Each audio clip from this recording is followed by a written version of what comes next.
Let's move into the Red Sox a little bit, who are in Baltimore tonight. And the Red Sox have been swept by the Baltimore Orioles. Now, if you haven't been following the Red Sox this year, that doesn't even sound like it belongs in the same sentence. The Red Sox swept and the Baltimore Orioles. Why is it that the Red Sox have not been able to keep up with what has been for the longest time, the team that's fought for last place in the AL East? Well, what I say always is any given Sunday. It just can happen. You can be the best team in baseball ever, but lose to the worst team ever. Just like the miracle on ice, USA versus Russia. That was a total upset. Anything can happen.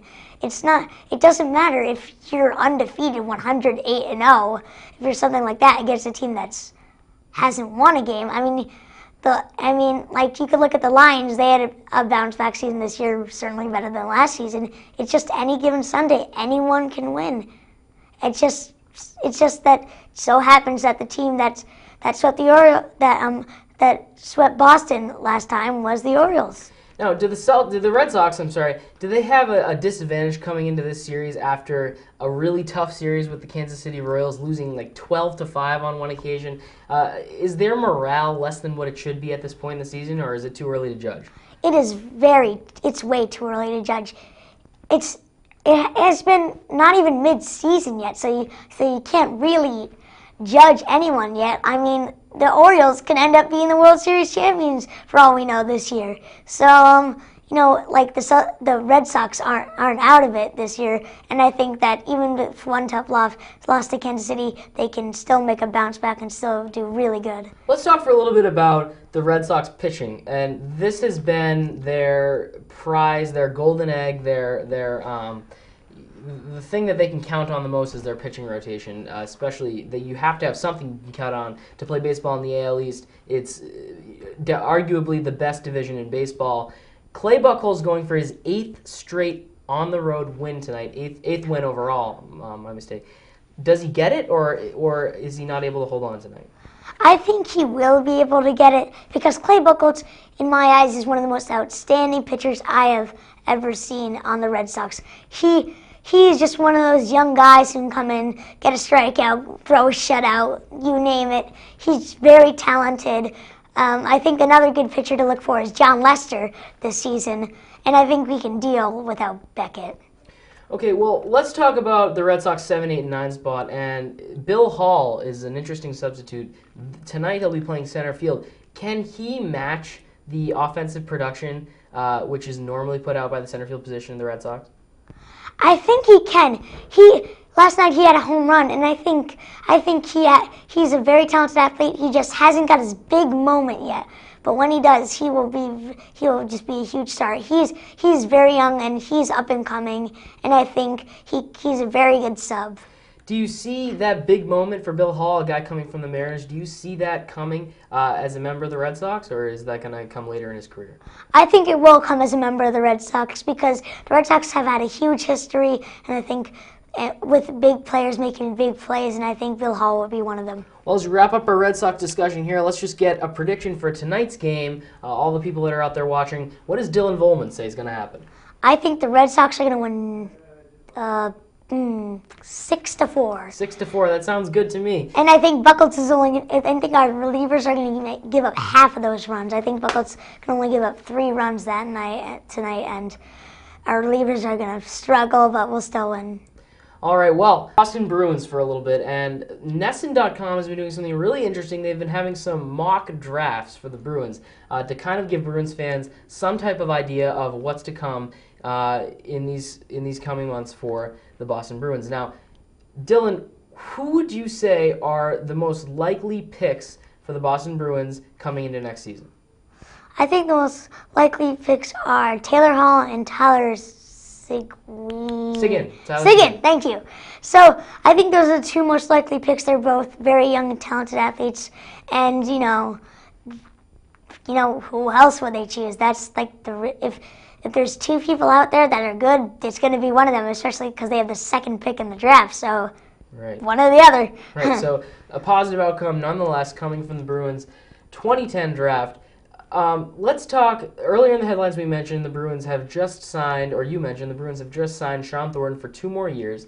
He's a guy that really grinds it out each night. He's a fighter. He's a real fan favorite because when you go to a Boston Bruins game and you see that Sean Thornton's out on the ice, you know there's going to be some serious action. You know there's going to be some quote-unquote old-fashioned Bruins hockey. What does Sean Thornton being on this Bruins team for the next 2 years mean for the Bruins locker room?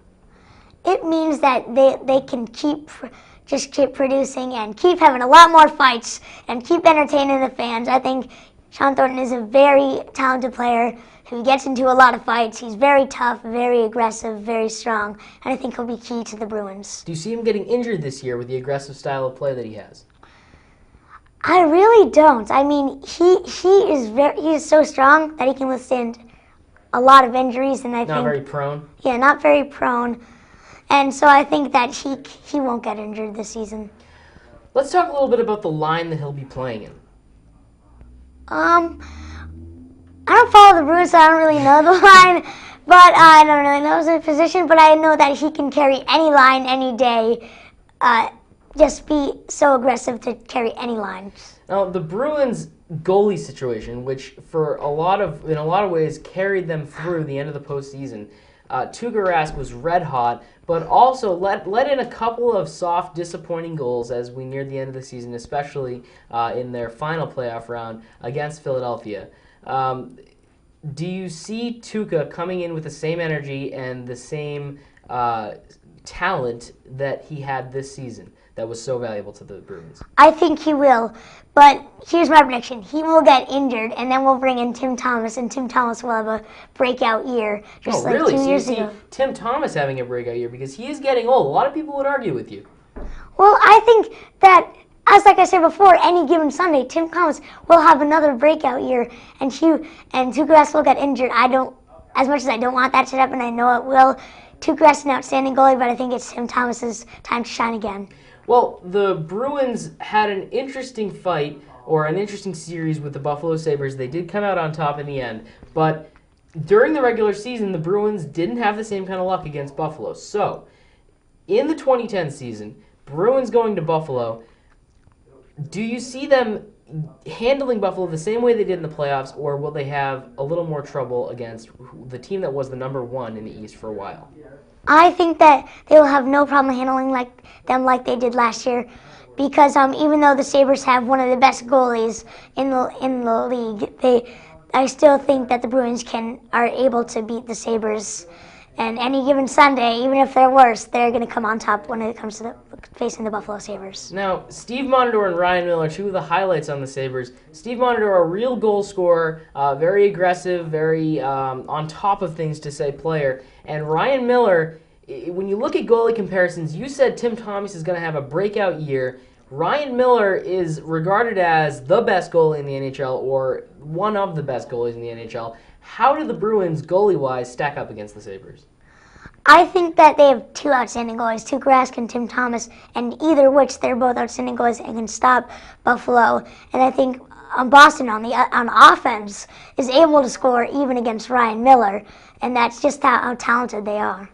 Well, let's make this interesting. Let's say that within the Bruins organization, they decide to move things around a little. Could you see an offensive line of David Krejci along with Sean Thornton, and also say Blake Wheeler if he doesn't get traded?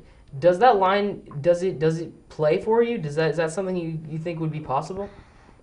Two to three players make sense to be in the line. I don't really like Blake Wheeler with those two. I think it would be David Krejci, Sean Thornton, and maybe like Lucic or someone like that. Savard.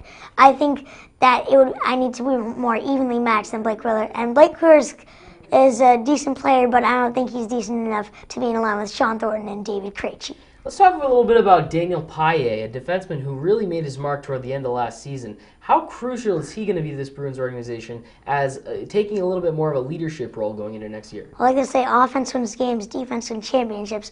The better your defense is, the better your offense is going to be. If he stops a fast break, that means the Bruins will get a fast break.